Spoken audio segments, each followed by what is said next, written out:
El desgaste de los dientes es una señal clara de bruxismo.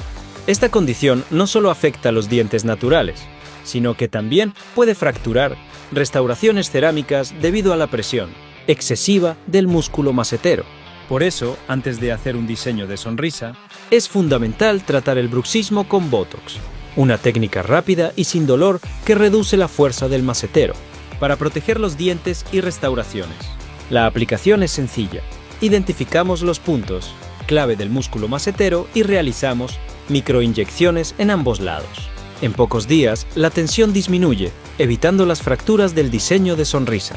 Somos los únicos especialistas en rehabilitación oral, estética dental y armonización orofacial que diagnosticamos, tratamos y solucionamos estos problemas de manera integral. Todo para lograr una sonrisa Hollywood perfecta y duradera.